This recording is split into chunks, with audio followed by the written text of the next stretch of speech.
¿Puede tomar su lugar, por favor? Estamos ya en nuestra sexta y última sesión de Pastoreando lo Profético. Diga después de mí, Pastoreando lo Profético. A lo largo de esta serie, Dios nos ha estado bendiciendo en gran manera. Y déjeme decirle que Dios nos ha permitido adquirir no solamente conocimiento, sino también equilibrio. Diga conmigo, equilibrio. El equilibrio es quizá uno de los elementos más difíciles de conseguir en la vida cristiana. Y esa es una gran verdad, porque en muchas ocasiones, cuando hace falta equilibrio en una vida, esta puede convertirse en una vida legalista o al mismo tiempo inclinarse del otro lado y convertirse en una vida llena de exageraciones y mentiras. En la sesión pasada aprendimos acerca del carácter del profeta. Y mencionamos sobre la importancia que tiene el que un ministerio prosiga hacia la madurez, porque esto nos garantiza que esa persona puede ser un instrumento muy preciso al compartirnos la revelación que Dios tiene para nuestra vida, sin motivaciones equivocadas o emociones e impulsos que nos alejen de la verdad. Es muy importante que cuando nosotros estamos hablando de conocer la voluntad de Dios para nuestra vida, este mensaje sea preciso. Diga conmigo, preciso. Cuando un mensaje que procede de Dios comienza a contaminarse por exageraciones o por emociones equivocadas, pues esa verdad comienza a diluirse y alejarse cada vez más del propósito de Dios. Por eso es importante que los ministerios prosigan a un crecimiento y madurez, porque en la medida que mayor madurez tengan, entonces la forma en la cual comuniquen el mensaje de Dios será más exacto. También les dije que cuando un mover profético es genuino, el énfasis no está en las manifestaciones de Dios, sino en profundizar una relación con Él. Manifestaciones del Espíritu se han dado a lo largo de toda la historia. Manifestaciones que en muchas ocasiones como seres humanos las atribuimos al Espíritu son las que comúnmente están de moda. Podemos escuchar desde polvo de oro, diamantes e incluso hasta extremos como el vómito santo. Esto fue algo que llegó a suceder hace no menos de una década y que estuvo muy fuertemente sonado en las congregaciones. Y algunas de estas lamentablemente se dejaron arrastrar por enseñanzas que no tenían ningún contexto escritural. Algunos de ustedes quizá escucharon sobre el mover de la risa santa, y había ocasiones en las que en las reuniones la gente comenzaba a reír tan desaforadamente que finalmente no había ya ministración de la palabra, ya no existía un tiempo de comunión con el Espíritu, sino que todo se convertía en un desorden absoluto, donde la gente estaba riéndose. Por ahí hay algunos videos en internet en los cuales un predicador distinguido de renombre le enseñaba a su congregación a reír. Y vamos, esto para mí cae dentro de las manipulaciones, puesto que lo único que les decía es que debían de dejar que el Espíritu burbujeara dentro de ellos. Y entonces él comenzaba a decirles, lo único que ustedes deben hacer es dejar que el Espíritu burbujee dentro de sus cuerpos y siéntanlo, háganlo así, jo, jo, jo, jo, jo. Y después hágalo usted, jo, jo, jo, jo, jo. En 10 minutos todo el auditorio se estaba revolcando de la risa. Ya no había predicación porque el Espíritu quería hacerlos reír. Entonces debemos de tener mucho cuidado. Posterior a la risa santa vino el vómito santo, en el cual también hay por allí algunos videos en los cuales algunos predicadores de renombre, llegada su ministración, le decían a los edecanes que repartieran bolsas por todo el auditorio, y entonces decían que iban a hacer una liberación masiva. Y ellos decían que para que pudieran participar de ese fluir del Espíritu, ellos tenían que introducir sus dedos a su garganta para provocarse el vómito. Entonces imagínense, esto ya lo veían como un mover del Espíritu Santo. Y muchas ocasiones la iglesia ha caído en ese error de buscar las manifestaciones. Pero en un avivamiento genuino, lo que el Espíritu Santo va a llevar a la iglesia es a profundizar en su relación con Cristo. Podríamos decir que somos las personas que cada reunión, cuando el Espíritu Santo ministra, somos derribadas. Pero si no está habiendo un cambio en nuestro carácter, si no está habiendo un cambio en nuestra manera de pensar, si no está habiendo un incremento en nuestra fe, entonces vano es que estemos simplemente, permítame la expresión y con todo respeto lo digo, trapeando el suelo con nuestra ropa. Porque de nada nos sirve estar siendo derribados si no estamos levantándonos en un nuevo poder, en una nueva autoridad de Cristo en nuestra vida. También abordamos y explicamos cada uno de los diferentes niveles del ejercicio de lo profético. Recuerde, manto profético, don de profecía, ministerio profético y oficio de profeta. Y dije que de acuerdo a cada una de estas características o cada una de estas categorías en las que cada uno de nosotros pueda desenvolverse, es en la que vamos a tener una mayor precisión y al mismo tiempo una mayor responsabilidad sobre lo que declaramos en el nombre del Señor. Por ahí hay muchas personas que dicen tener dones proféticos, pero que no se responsabilizan de lo que dicen. Y algo que como iglesia debemos de saber es que aquel que diga ser un instrumento de inspiración divina debe de hacerse responsable por cada palabra que salga de sus labios. Y si nos hemos equivocado, tenemos que reconocer que nos hemos equivocado. Pero muchas personas no se hacen responsables. Y muchas de estas dicen, es que así lo sentí de Dios. Es que el Espíritu me impulsó a hacerlo y no me pude contener. Esto ya lo hemos tratado en sesiones anteriores y sabemos que no es así. Entonces necesitamos, amados hermanos, comprender que aquel que profetiza, aquel que está ministrando al cuerpo de Cristo, es responsable de aquello que dice hablar en el nombre del Señor. Finalmente, como menciona el profeta Joel, y de acuerdo al cumplimiento de la palabra de Dios, toda manifestación del Espíritu Santo siempre va a producir algo en la iglesia. Diga conmigo, toda manifestación del Espíritu siempre traerá consigo fruto. La palabra de Dios nos enseña ahí en Joel capítulo 2, verso 28, lo siguiente, leamos juntos. Después de esto, derramaré mi espíritu sobre todo el género humano. Los hijos y las hijas de ustedes profetizarán. Tendrán sueños los ancianos y visiones los jóvenes. Todo mover del Espíritu Santo, todo despertar del Espíritu en medio de una congregación va a traer consigo fruto. El profeta Joel dice que una vez que el Espíritu Santo es dado, una vez que el Espíritu Santo es derramado sobre una congregación, sobre la vida de una persona, el Espíritu de Dios comienza a traer un fruto sobrenatural. Y ese fruto tiene que ver con que exista profecía, existan sueños y visiones. En otras palabras, siempre que el Espíritu Santo visite una congregación o una vida, va a producir en esta fruto. ¿Estamos de acuerdo?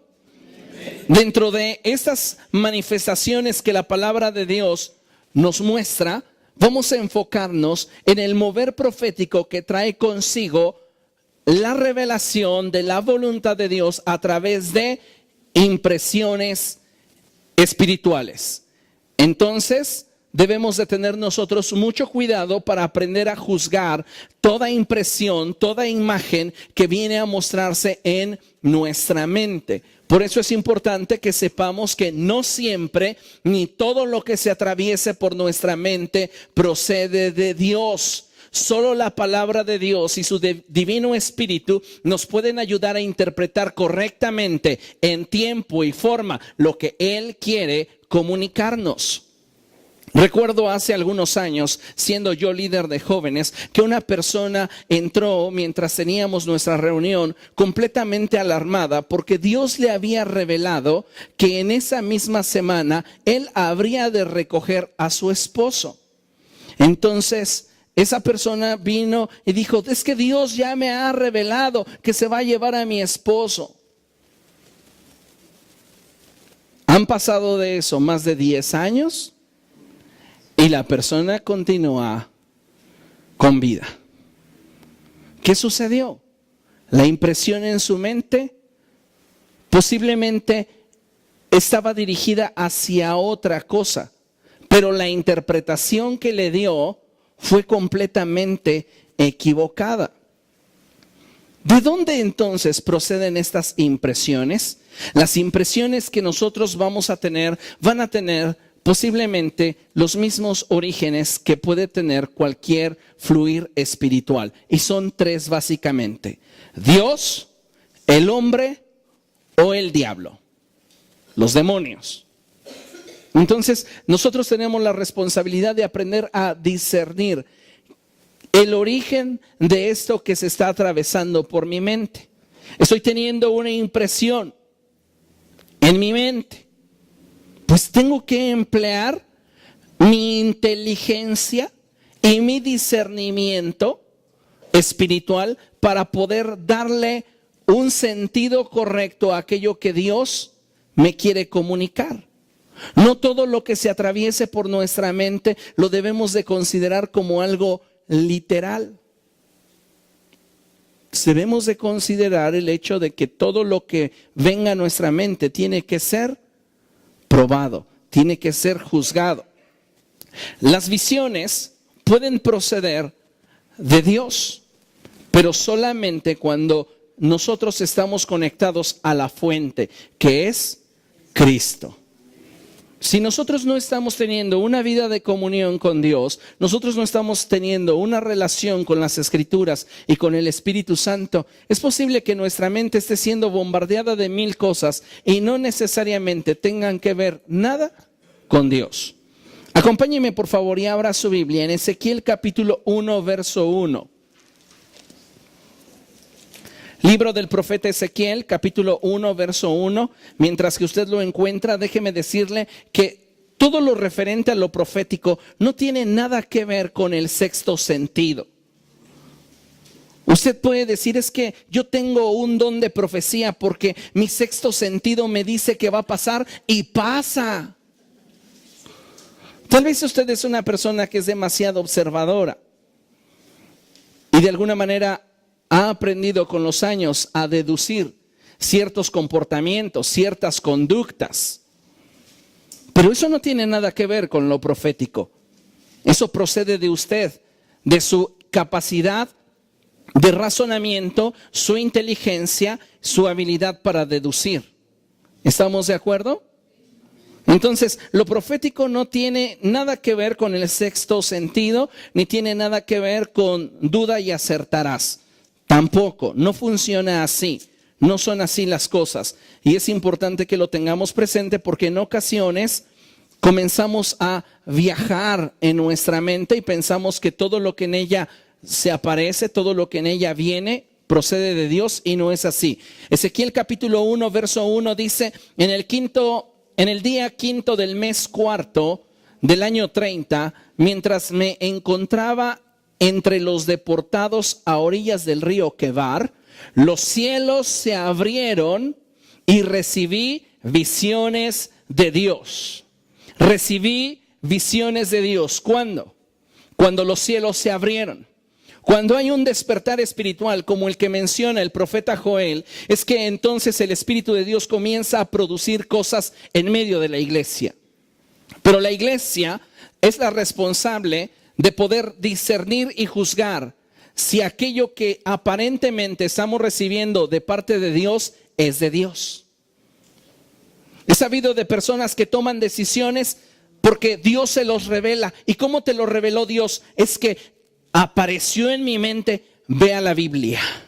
Y fui a la Biblia rápidamente y ahí decía lo que tenía que hacer. Dios así me habló. ¿Y cuántas veces las personas están tratando la escritura como si fuera un libro que les va a dictar su suerte para el día? Como si fuera su horóscopo. ¿Qué me depara para mí hoy, Señor, la vida? Judas se ahorcó. No, ese no es para mí. A ver, Señor, muéstrame nuevamente, te doy otra oportunidad. Y hasta le hacen así, mira, cierran sus ojos y señalan: esto es para mí, en fe. Ve tú y haz lo mismo. Ay, no, ese es el diablo. Por favor, no podemos considerar que Dios va a hablar de esa manera en nuestra vida. El Señor Jesucristo dijo: escudriñen las Escrituras, Profundicen en ellas. No dijo ábranlas al azar. Y ahí cerrados tus ojos señala el que tú crees que sea para ti. Y ayunó por 40 días. Ay, no, ese menos. Necesitamos comprender, amada iglesia, que cuando el Espíritu de Dios es derramado, Él comienza a producir un fruto espiritual en medio de la congregación. Pero para que este fluir del Espíritu se mantenga saludable, la iglesia debe de aprender a juzgarlo. Amén. Todo mover profético debe de ser juzgado. Ahora bien, es importante que aprendamos a diferenciar sobre las formas de ministrar lo profético. Porque muchas veces tenemos solamente el panorama del Antiguo Testamento y creemos que se debe de ministrar lo profético de acuerdo a como el Antiguo Testamento lo establece. Pero algo que debemos de tener es que hay unas abismales diferencias entre el ministerio profético del Antiguo Testamento y el ministerio profético del Nuevo Testamento. Cuando no comprendemos esta verdad es que dejamos de tener equilibrio. Y entonces parece que el profeta se levanta como el juez en medio de la iglesia. Y eso es algo sumamente peligroso. Más que edificante, destructivo. Por eso es que la iglesia del Señor Jesucristo tiene que indagar y profundizar en el estudio de las Escrituras para comprender mejor cómo debe de moverse un profeta en este tiempo de la historia. Algo que deseo compartirles antes de continuar es que toda interpretación que los profetas den a las impresiones del Espíritu deben de ser armoniosas con todo el contenido bíblico. Por mucho tiempo se pensó que el mover profético era para unir parejas. Por mucho tiempo se pensó que el mover profético era para adivinar la suerte del día de mañana. Por mucho tiempo se pensó que el mover profético era simplemente una forma de decirle a la gente lo que el día de mañana vendría a su vida. Pero el mover profético es mucho más que eso. El mover profético tiene que ver con revelarle a la iglesia lo que está en el corazón de Dios. Por ese motivo es que debemos de siempre tener este parámetro. Cualquier interpretación que se le dé a una impresión que se presuma venir del Espíritu, esta debe de ser armoniosa con todo el contenido escritural. Tal vez no necesariamente se te está declarando algo en el nombre del Señor. Así dice el Señor.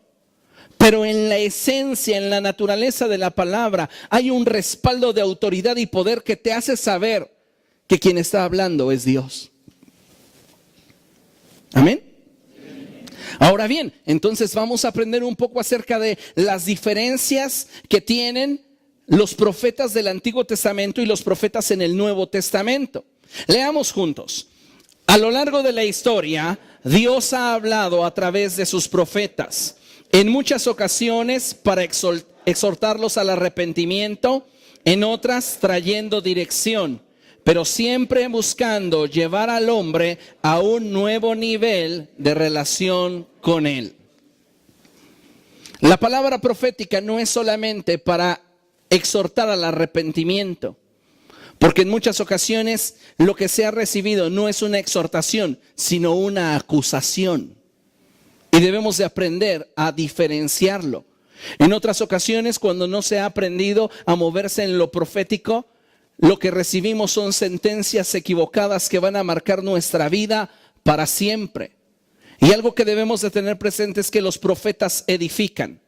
Efesios 4:11 dice que Él mismo, refiriéndose a los dones de la ascensión, es decir, aquellos dones que Cristo dio a la iglesia cuando ascendió a la presencia del Padre, y Él mismo constituyó a unos apóstoles, profetas, evangelistas, pastores y maestros para la edificación del cuerpo de Cristo.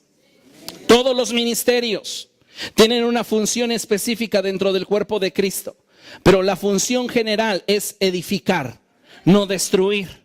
¿Estamos de acuerdo? Entonces voy a hablarles de algunas comparativas que he considerado importantes comunicar en relación a cómo se administraba lo profético en el Antiguo Testamento y cómo se administra y se debe de administrar lo profético en el Nuevo Testamento. ¿Amén? Bien, En el Antiguo Testamento siempre debía ir un mensaje de profético acompañado de un así dice el Señor.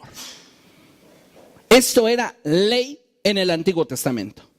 Todo aquel que presumiera de tener una palabra de Dios para el pueblo antes de comunicarla, tenía que declarar las palabras, así dice el Señor. ¿Por qué motivo? Porque el Espíritu no estaba en todos. Recuerda, el Espíritu no había sido dado. Y como el Espíritu Santo no había sido dado, entonces aquel que era el portavoz del mensaje del Señor tenía que dejar en claro que lo que iba a proclamar era completamente diferente a lo que el resto de los días y el resto del tiempo él comunicaba. Esto lo dice el Señor. Entonces, este mensaje se convertía en una advertencia que el pueblo debía de escuchar. Ahora, en el Nuevo Testamento, no es una regla. Puede ser según el Señor lo determine. En ocasiones, ustedes vienen a este lugar y ustedes están escuchando una palabra profética específicamente para sus vidas. Y no estamos empleando antes de cada oración un así dice el Señor. Pero tú sabes que es Dios quien te está hablando. ¿Estamos de acuerdo? ¿Por qué? Porque ahora el Espíritu Santo nos ha sido dado. ¿Y cómo entonces sabemos que es Dios quien nos está hablando a través de usted? Por el testimonio que el Espíritu da en su espíritu. Como antes el Espíritu Santo no había sido dado, era necesario proclamar: esta palabra que voy a comunicar es de Dios. Así dice el Señor. En el Nuevo Testamento, ahora, gracias al sacrificio de nuestro Señor Jesucristo, todos los que hemos depositado nuestra fe en Él, tenemos al Espíritu en nosotros, para que por la fe Cristo, es decir, el Espíritu de Dios, more en nuestro corazón. ¿Estamos de acuerdo? Entonces el Espíritu da testimonio a nuestro espíritu de que esa palabra que estamos recibiendo procede de Dios. Habrá sus excepciones en las cuales el Señor desea impulsar al profeta para que exprese un así dice el Señor. El profeta Ágabo expresó: así dice el Espíritu Santo. ¿Se dan cuenta? Entonces, debemos de considerar que no necesariamente en el Nuevo Testamento debe de existir la premisa así dice el Señor. ¿Por qué? Porque lejos de una expresión verbal es el testimonio del Espíritu a nuestro espíritu, quien debe de traer la certeza de que el mensaje es un mensaje proclamado por nuestro Dios. Siguiente, en el Antiguo Testamento, las palabras de los profetas y de los que debían de ser considerados profetas no debían tener rasgo alguno de error. Y esto estaba asentado bajo pena de muerte. Si algunos de estos osaban hablar en el nombre del Señor y lo que decían no se cumplía, dice la ley, estos han hablado con presunción, no les temas. Hoy muchas veces nos encontramos con situaciones en las que se ha declarado palabra profética que procede de Dios, es precisa, es correcta, pero no se cumple. ¿Por qué? A mí me dijeron que mi familia iba a ser toda salva porque era la promesa de Logos y era el tiempo de Dios, pero no lo vi. Hubieron factores humanos que resistieron a la voluntad de Dios. ¿Por qué en el Antiguo Testamento lo que declaraba el profeta tenía que cumplirse? También se tiene que cumplir en el Nuevo Testamento.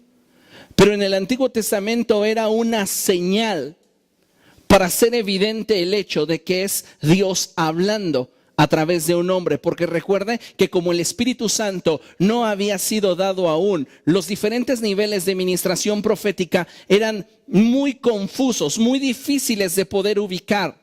Entonces solo se podía considerar como profeta a aquel cuyas palabras se cumplieran al pie de la letra. Ahora en el Nuevo Testamento es importante que los que ministran un mover profético lo ministren en el temor de Dios, con integridad y ética. Dice el apóstol Pablo, porque profetizamos de manera imperfecta.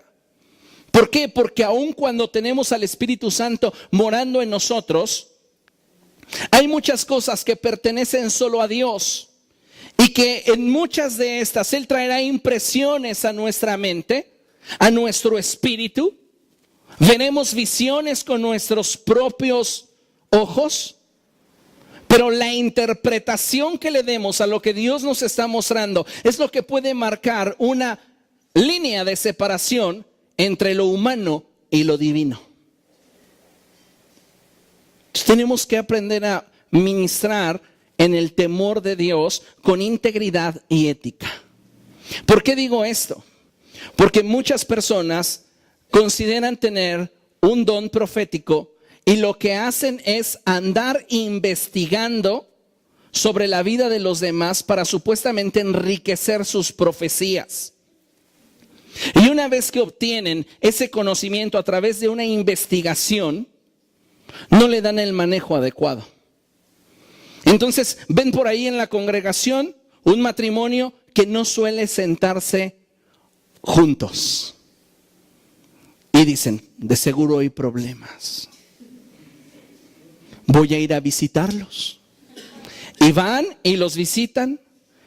Y en lugar de sentarlos juntos, ¿qué día puedo visitarle a usted, hermanita, cuando no esté su marido? Tengo algo que comentarle. Dios me ha hecho sentir una fuerte carga por usted. Y después, como no hay comunicación con el hermanito, y entonces esa información obtenida a través de cuestionamientos meramente humanos y carentes de ética, es lo que les da sus supuestas visiones y profecías. Debemos de tener mucho cuidado con esto, porque todo lo profético tiene que ver con lo revelado de parte de Dios y no con aquello que nosotros andamos investigando. En ocasiones, esos cuestionamientos carecen de ética y se inclinan incluso hacia lo morboso. Hace unos años supe de un ministro que andaba casa en casa investigando la situación de cada familia, porque él argumentaba haber sido levantado por Dios para sacar a la luz el pecado oculto. Más adelante les voy a hablar sobre el error que hay en manejar así lo que Dios revela. Pero en su investigación y en su indagación, lejos de remitirse éticamente a lo espiritual, morboseaba con el asunto personal de cada persona, el asunto íntimo. Entonces, si por ahí era descubierta alguna pareja en fornicación, los abordaba separadamente para decirles y preguntarles, cuéntame, ¿cómo sucedió? O sea, ¿qué le importa? Dime, ¿dónde te tocó? ¿Qué sentiste cuando lo hizo? ¿Dónde está la ética ministerial? Hay un límite que tenemos los ministros para poder abordar ciertas situaciones en la vida de cada uno de ustedes. Pero cuando la gente no tiene escrúpulos, se va a meter hasta la cocina de su vida y usted, por carecer de este entendimiento, le va a permitir el paso. ¿Y sabe qué va a hacer después con esa información? Destruirle, exhibirle. Si hay alguien a quien usted puede abrirle su corazón, es aquel hombre o mujer que se ha ganado completamente su confianza y que está en autoridad sobre su vida. Esto es su pastor o su pastora, según usted elija. Pero estos que andan de casa en casa y llevando los casos de terceros a su hogar, imagínese a dónde llevará su vida. Pero claro, el Espíritu de Dios es quien los movió. El Espíritu de Dios es quien los levantó. No. Por eso es que el mover profético se debe de ministrar en el temor de Dios, con integridad y con ética. Las palabras de un profeta debían de cumplirse en el Antiguo Testamento para considerar ese hombre profeta. ¿Por qué? Porque no estaba el Espíritu Santo entre nosotros. No había sido dado. Recuerden que el Espíritu venía de forma intermitente. Venía por un momento y después era quitado. Hoy el Espíritu Santo está entre nosotros y aun cuando hay rasgos de error en las profecías, Dios no deja de comunicarse. Por eso es que deben de ser juzgadas todas las profecías por la palabra de Dios. ¿Me doy a entender? No olvidemos que la diferencia medular de cómo se ministraba lo profético en el Antiguo Testamento y en el Nuevo Testamento radica principalmente en el pacto a través del cual nos acercamos a Dios. Es decir, en el Antiguo Testamento la ley establecía maldición por causa de las obras. Maldito eres si no cumples. La ley tiene que ver con el hacer, pero en la gracia, la misericordia de Dios trae redención a nuestra naturaleza. Tiene que ver con el ser. Entonces, no puede administrarse lo profético de la misma manera. Hay genuinos profetas que Dios ha levantado, pero a causa de que no se dejan pastorear, caen en extremos y comienzan a tener una tendencia hacia el modelo del Antiguo Testamento. Podrían ser vasos útiles en la obra de Dios, pero a causa de que su percepción tiene que ver con cómo se ministraba en el Antiguo Testamento, y ellos ya se sienten así como el profeta Isaías o se sienten como el profeta Samuel, que limitan sus ministerios porque no entienden la forma en la cual Dios desea ministrar lo profético en el Nuevo Testamento.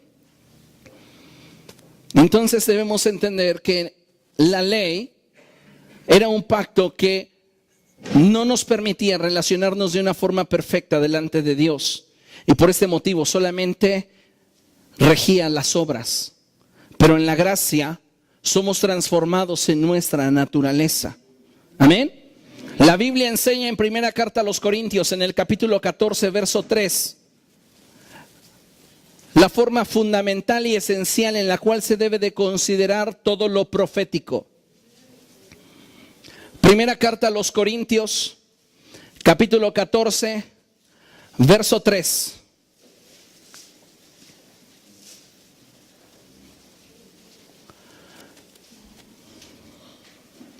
Dice la palabra de Dios: en cambio, el que profetiza habla a los demás para, lea conmigo, edificarlos, animarlos y consolarlos. Una vez más, edificarlos, animarlos y consolarlos. El mover profético que Dios comienza a establecer en el Nuevo Testamento es un mover profético que no solamente contrasta con el mover profético del Antiguo Testamento, sino es un mover profético que complementa, como si fuera la otra cara de la moneda.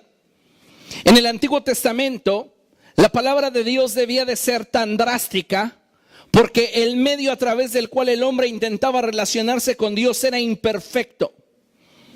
Pero en el Nuevo Testamento, el Espíritu Santo en cada uno de nosotros tiene la capacidad para convencernos de pecado, justicia y juicio, a fin de que podamos correr al trono de la gracia para hallar el socorro oportuno que necesitamos. Entonces, todo mover profético en el Nuevo Testamento debe de estar regulado por estas palabras que Pablo menciona: edificación, animar y consolar. Lamentablemente se ignoró este hecho por mucho tiempo y se consideró al profeta como un hombre enviado por Dios para sacar a la luz el pecado que estaba en lo secreto.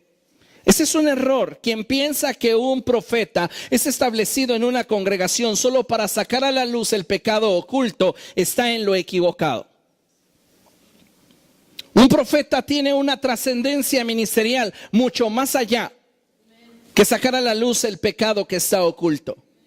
Un profeta tiene como propósito traer visión al cuerpo de Cristo y dirigir a la iglesia hacia el propósito de Dios. Mostrar y revelar lo que está en el corazón de Dios. Y debemos de valorar esto, porque si bien también tiene la capacidad de confrontar a la iglesia con su pecado, lo hará según el estándar de Cristo, no según el estándar de los profetas del Antiguo Testamento. Encontramos a esta mujer, venían a Moisés, que fue encontrado en el acto mismo de adulterio. ¿Y qué decía Moisés? Apedréenla. Y todos iban por su piedra y la apedreaban. Venían con Cristo y le dijeron, encontramos a esta mujer en el acto mismo de adulterio. Y Jesús miró su corazón. Y Jesús vio que en el corazón de esa mujer había un arrepentimiento, no una vergüenza por haber sido descubierta, sino un arrepentimiento. Y Jesús pudo ver el corazón de cada uno de esos hombres y se dio cuenta que su motivación para hacer cumplir la ley no era una motivación pura. Era una motivación de venganza, de enojo, de ira por no haber sido ellos a quienes ella privilegiara. Lo hacían por envidia. Y Jesús dijo, el que esté libre de pecado, tire la primera piedra. Y entonces ninguno de ellos se atrevió a condenarla. Y Jesús le preguntó a esa mujer, ¿dónde estaban los que te condenaban? Y ella dijo, se han ido, no hay ninguno.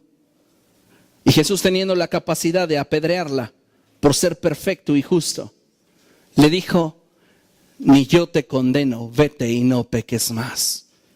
¿Jesús desarrolló un ministerio profético? Sí. ¿Por qué no se puso a sacarle todos sus trapitos al sol? Ni siquiera la samaritana la exhibió públicamente. Habló con ella frente a frente, algo muy íntimo. No fue y lo contó con sus discípulos. Él le dijo, manda a traer a tu esposo. Y ella le dijo, no tengo esposo. Y él le dijo, bien has dicho, porque 5 has tenido y el que ahora tienes no es tu esposo. Señor, me late que eres profeta.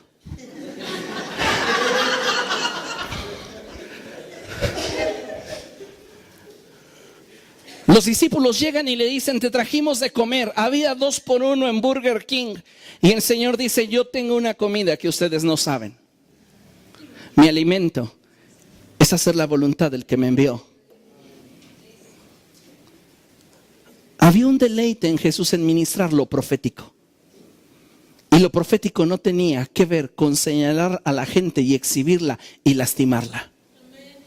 Lo profético tenía que ver con restaurar y llevar a la gente al nivel al cual Dios le quería ver. Eso es lo profético, lo que tiene la capacidad de crear destinos donde no lo hay. Cuando la gente se siente cautiva a causa de sus pecados, cuando la gente se siente convencida de que con sus actos ha ofendido a Dios, entonces viene el fluir profético y da vida donde no la hay. Trae destino donde no lo hay. Suelta esperanza donde no la había. Ese es el mover profético de Dios. Lo vemos en el profeta Ezequiel, capítulo 37. Dice la palabra de Dios que él está en medio de un valle de huesos secos. Ahí solo hay recuerdos e historias del pasado. No hay esperanza de futuro. Y dice el Señor al profeta, habla la palabra y vendrá nuevamente vida. Tenemos que pastorear lo profético para que traiga vida. Esa visión que muchas veces se malentiende, es que yo soy como Juan el Bautista, si no da buen fruto lo corto. Esa visión equivocada. ¿Quién te nombró a ti juez entre tus hermanos?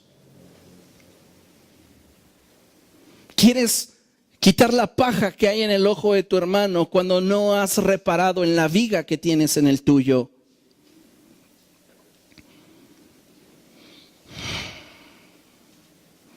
Un profeta no es un hombre de Dios enviado a una iglesia solo para sacar a la luz el pecado que estaba en lo secreto, y menos para enviar a alguien a andar investigando la vida privada de nadie. Ese no es un ministerio profético. Hay quienes se valían de eso para entrar a los hogares y decir, Dios me ha enviado, cuéntamelo todo. O sea, si Dios le envió, ya le dijo, ¿no? ¿A qué viene conmigo? La ignorancia es lo que muchas veces nos impidió ponerle un alto a gente morbosa y carente de ética para poder determinar qué era realmente de Dios. En mis más de 14 años de servicio al Señor, no he sabido de una congregación o un creyente que esté más fuerte después de no haber manejado con sabiduría lo que Dios les revela. Yo no conozco una iglesia que esté más fuerte después de que se haya levantado un profeta diciendo, Dios me está mostrando que hay pecado en medio de mi pueblo. Eso genera incertidumbre, eso genera de alguna manera ciertas dudas, cierta inestabilidad que le impide a la iglesia poder avanzar. Si Dios está mostrando que hay pecado en una congregación, Dios se lo va a mostrar a un hombre en autoridad y Dios debe de dirigir a esa persona para que actúe según lo que el Espíritu quiere hacer en ese lugar, pero jamás querrá destruir.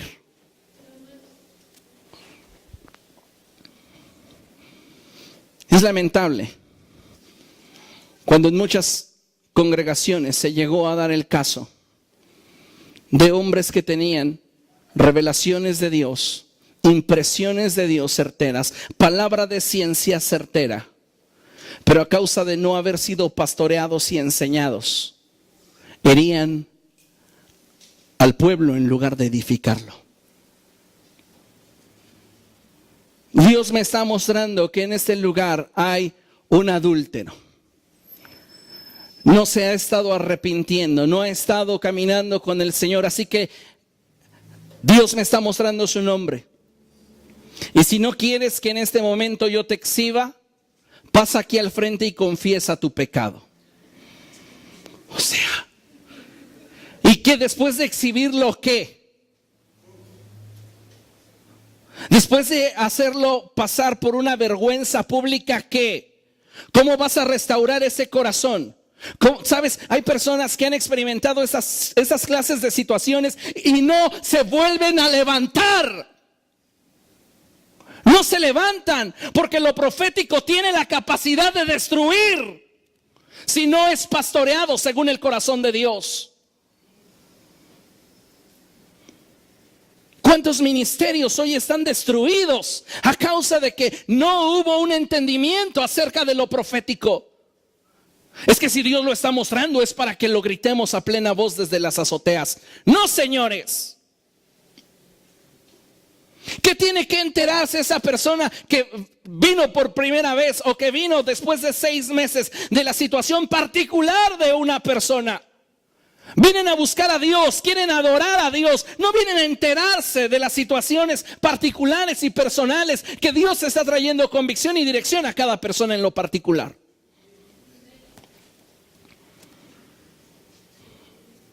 Y qué lamentable y qué triste es cuando no sabemos darle la dirección correcta a las situaciones de pecado dentro de una congregación. Manejar el pecado dentro de una congregación es un arte y requiere de dones específicos para saberlo hacer. Porque de otra manera vas a herir el cuerpo, lastimas a la iglesia y puede ser que los implicados jamás se levanten. La labor de un profeta es animar, es edificar, no es exhibir.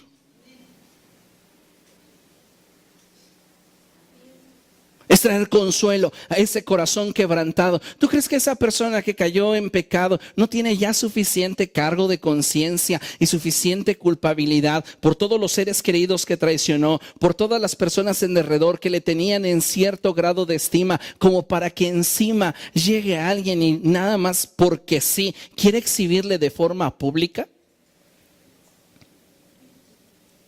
¿Qué gana el tercero con saber esa condición? Orar por esa persona, no, te aseguro que va a ser el morboseo de la comida de la tarde. ¿Y cómo viste cuando pasó fulanito? No, pues sí, Yo me imaginaba. Y los otros más espirituales, a mí Dios ya me lo había revelado. Ya me lo había mostrado en sueños. Y que sale cierto. Hay personas que actúan sin ningún amor por el prójimo y dicen, es que Dios lo reveló y yo lo tengo que declarar. Oye, y si esa persona jamás se vuelve a levantar, se justifican diciendo, pues ¿para qué anda de pecador? Eso no es actuar según el carácter de Cristo. Hay quienes se sienten más justos que Moisés y quieren hacer pagar a todos según sus obras y sus faltas. ¿Eso lo hará Cristo? Nos pagará a cada uno de nosotros según el bien o el mal que hayamos hecho mientras estábamos en este cuerpo. Pero hay muchas personas que se sienten invitados por Dios, impulsados por Él, para traer juicio a la vida de terceros cuando ni siquiera examinan su propia vida. No estoy maniatando al ministerio profético. Estoy sujetando al profeta a su pastor. Porque si alguien conoce la condición de la iglesia local, es el pastor de esa iglesia. Dos personas encontradas en una misma situación de pecado no pueden castigarse igual. De hecho, la palabra es inadecuada. Porque en la iglesia del Señor no se castiga, se disciplina. Y disciplina y castigo son dos cosas diferentes. El castigo es la sentencia que emito sobre el transgresor sin importarme su destino. Solo lo debo hacer pagar su mal. Mientras que la disciplina es el arte de devolverle las fuerzas perdidas a causa de un tropiezo moral o espiritual. Te voy a disciplinar para que entonces el día de mañana tengas la misma fuerza que tenías ayer antes de pecar. Pero la gente que no entiende esto, los carnales que no leen su Biblia dicen, me castigó. Cuando hay un claro entendimiento sobre la diferencia. Hay personas a las que les he dicho, voy a disciplinarte porque quiero protegerte. Para que el día de mañana tu nombre siga creciendo. Para que el día de mañana tu ministerio siga teniendo fortaleza. ¿Y sabes qué? Lo único que hacen es pensar que uno tiene algo personal en contra de ellos y se apartan. ¿Cuándo son restaurados? Jamás. Ejercer disciplina dentro de la iglesia y aprender a manejar situaciones de pecado en la congregación es un don del Espíritu Santo. Toda revelación que Dios traiga a la iglesia, escuche con atención, debe de manejarse con ética y honor. Si lo que Dios me está mostrando en una palabra de ciencia, en una palabra profética, no va a traer honor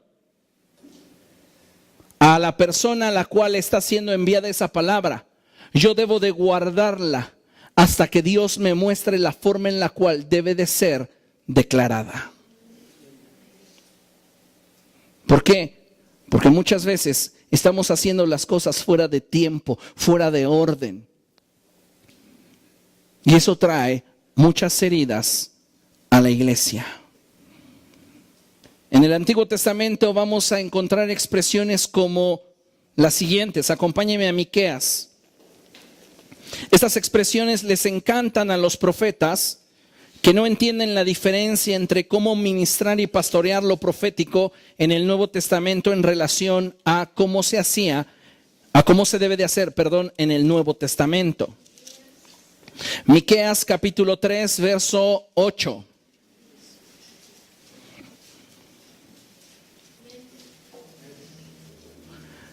Dice la palabra de Dios así: yo en cambio estoy lleno de poder, lleno del Espíritu del Señor y lleno de justicia y de fuerza para echarle en cara a Jacob su delito, para reprocharle a Israel su pecado. ¿Cómo lo está haciendo el profeta? De manera general. No lo está haciendo de manera personal, individual. Cuando Dios nos habla acerca de una condición particular de algunos en la iglesia, debemos de tener cuidado en cómo manejarlo para que esto no se convierta en algo que pueda atacar y condenar a todos en la congregación.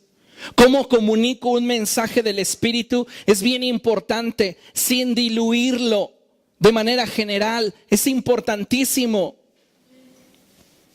Porque nosotros como comunicadores del mensaje del Evangelio debemos evitar que se generen barreras entre nosotros los que hablamos y ustedes que escuchan. Entonces, si Dios me está revelando que hay una situación de tibieza espiritual en la iglesia, yo necesito preguntarle a Dios cómo es que quiere que aborde yo esta situación dentro de la congregación. Y va a haber ocasiones en las cuales Dios diga, sé directo. Pero va a haber ocasiones en las cuales Dios me diga, oren por eso. Tenemos que aprender a escuchar la voz de Dios. En el Antiguo Testamento, estos hombres podían echarle en cara a Jacob su delito y reprocharle a Israel su pecado. Y muchas personas que hoy están siendo levantadas con un mover profético sienten esa misma tendencia. Yo a todos les voy a reprochar lo hipócritas que son, lo mentirosos, yo no tengo pelos en la lengua. ¿Y dónde está el amor de Cristo? ¿Dónde está su misericordia? ¿Dónde está su carácter? No olvidemos que con la vara que midamos seremos medidos. Por eso la Escritura dice que si alguno de nosotros fuere sorprendido en pecado, los demás que somos espirituales debemos de restaurarles con un espíritu de humildad. Ezequiel capítulo 16, verso 12.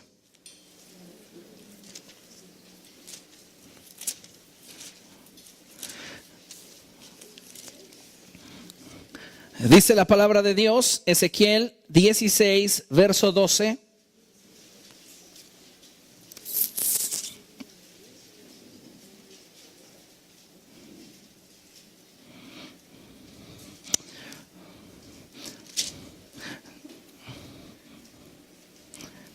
No es mi cita. Nos quedamos con la de Miqueas.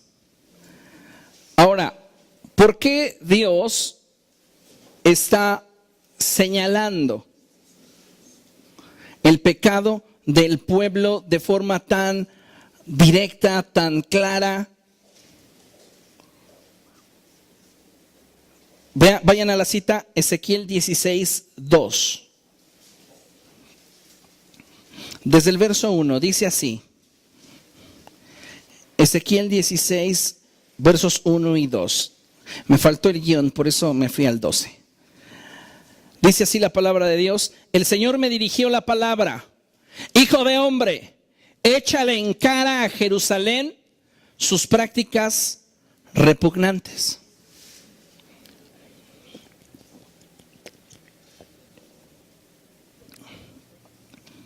Era necesario que Dios lo hiciera así en el Antiguo Testamento, porque no había un Espíritu Santo dentro del corazón de cada hombre que pudiera convencerle de pecado, de justicia y juicio.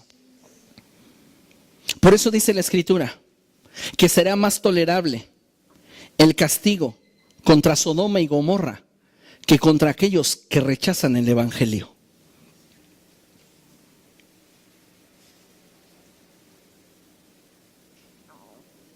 Ellos no tenían Espíritu Santo que les trajera convicción.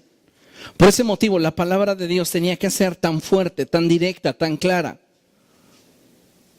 Porque no tenían al Espíritu que pudiera convencerlos de pecado, de justicia y juicio.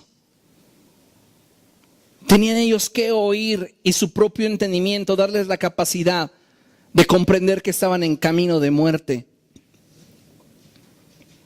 En el Nuevo Testamento, también Dios muestra el pecado, pero Él siempre va a traer la revelación a quien está en autoridad. Si tú no tienes la autoridad para influir sobre esa vida, duda de lo que estás pensando. Porque no tiene ningún caso que a ti se te revele.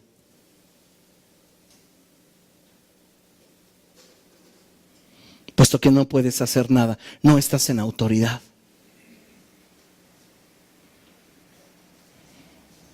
¿Me explico? Necesitamos entender esto porque algunos comienzan a vacilar con la cuestión profética y dicen, no, a mí Dios ya me reveló hasta la condición espiritual del pastor. Y de su esposa no se diga.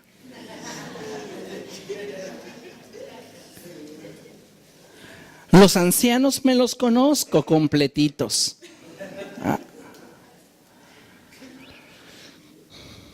¿Recuerdan lo que dice la Escritura? Que la unción desciende desde la cabeza y baja hasta el borde de los vestidos. ¿Dónde comienza? La cabeza y baja. No le viene la revelación al pie.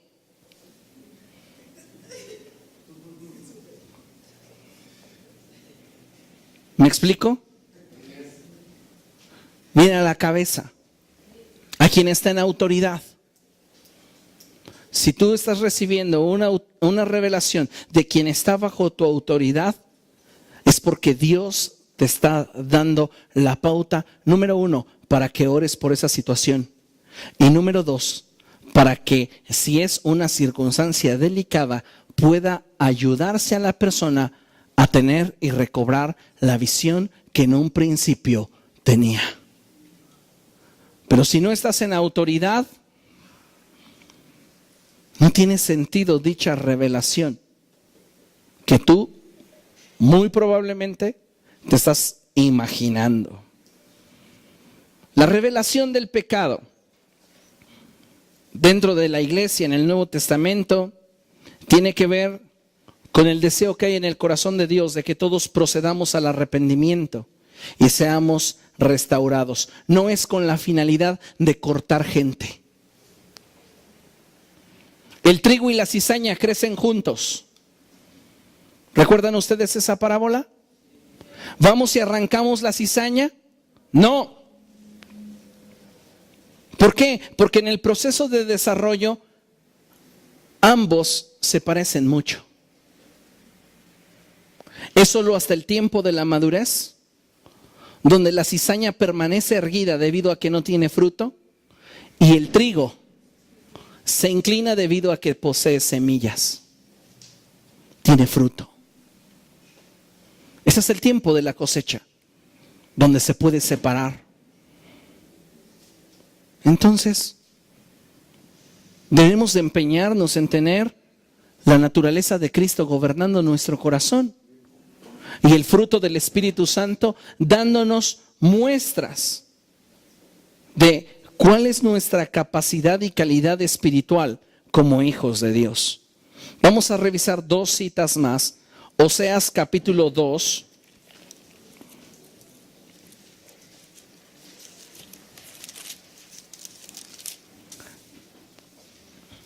Oseas 2.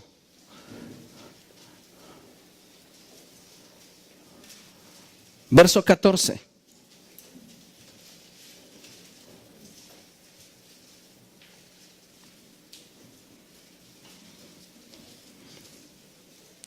El profeta Oseas está hablando de forma profética acerca de cómo será el mover profético en el Nuevo Testamento.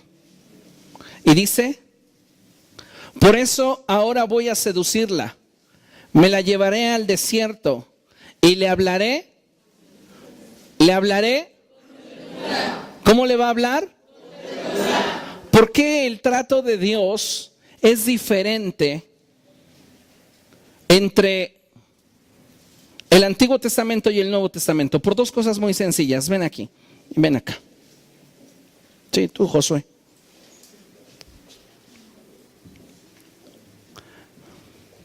Antiguo Testamento, Nuevo Testamento.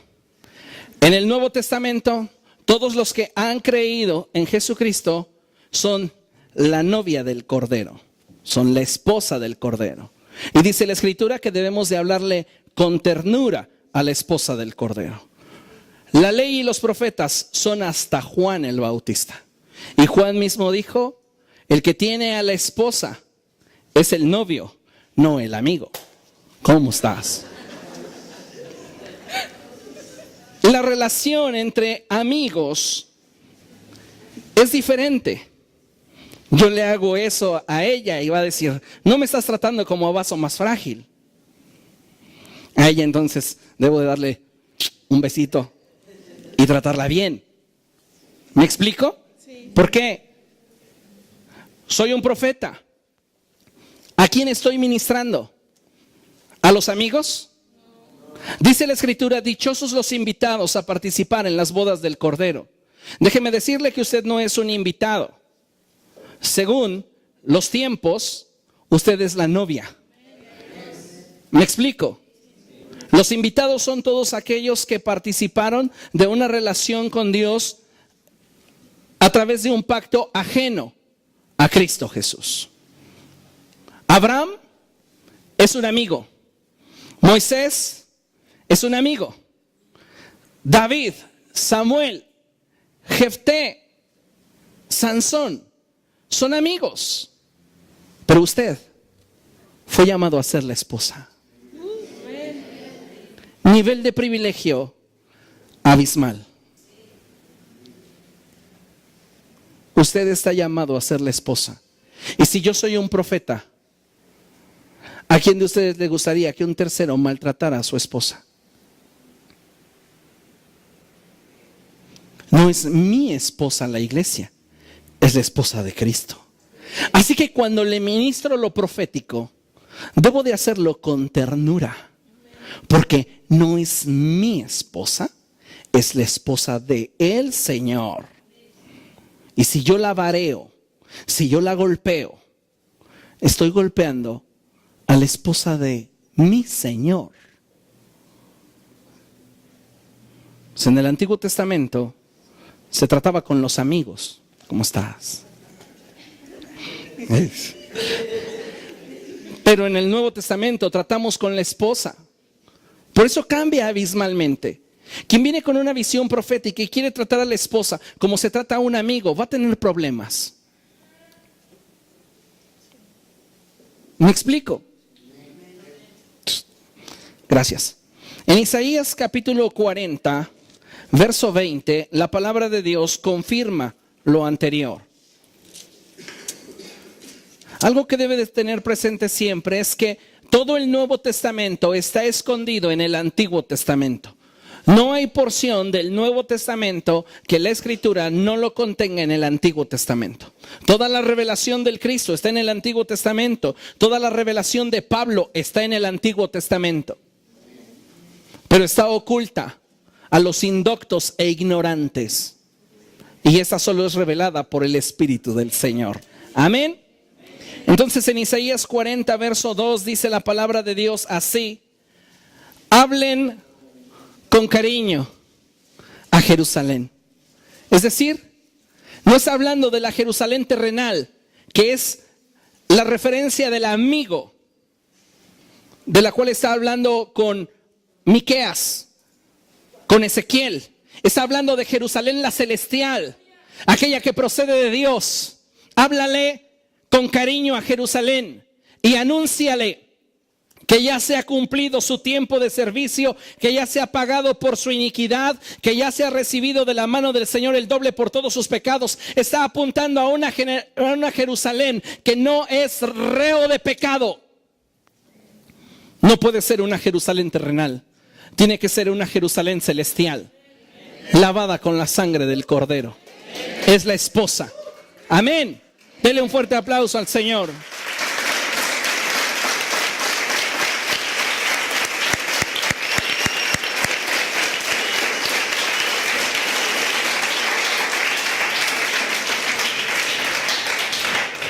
Lo profético es y será siempre evidencia de un mover sobrenatural de Dios.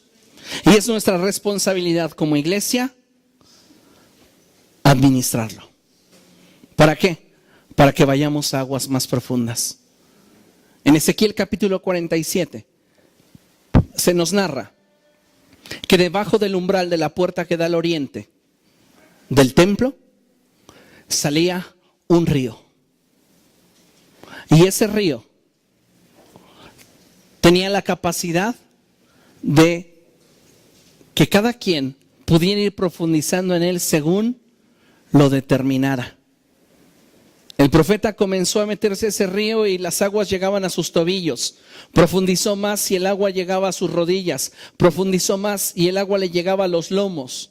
Profundizó más y entonces se dio cuenta que solo podía cruzar ese río a nado. Una completa dependencia donde ya no está tu seguridad, sino donde dependes de lo que Dios quiere hacer. Y todo lo que ese río toca provoca vida.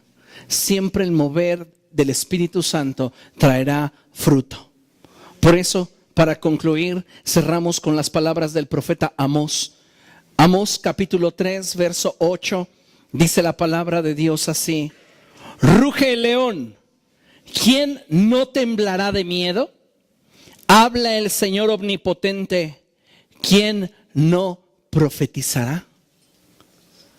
Si Dios se está moviendo en una iglesia, en una generación, siempre habrá un fruto que dé claras evidencias de que es Dios quien está detrás de todo ello.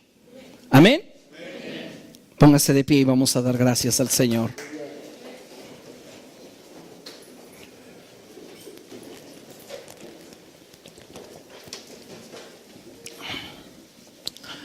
Padre, queremos darte gracias. Gracias por todas estas enseñanzas a través de las cuales has traído a nuestra vida equilibrio. Has traído a nuestra vida estabilidad y el conocimiento necesario para aprender cómo debemos de administrar el fluir de tu Espíritu en medio de la iglesia. Señor, danos sabiduría. Danos integridad y temor tuyo para hacer siempre lo correcto. Estamos en tus manos, Señor. Queremos ser una iglesia entendida en los tiempos y que sabe lo que debe de hacer para que tú seas glorificado en ella. Muévete en medio de nosotros. Incrementa nuestra fe. Incrementa el fluir de tu presencia. Y haznos cada día aptos para aquello que tú quieres derramar y soltar sobre esta generación. Te damos gracias, Señor, porque tú eres fiel y verdadero. En Cristo Jesús. Amén. Denle un fuerte aplauso al Señor, Él es digno.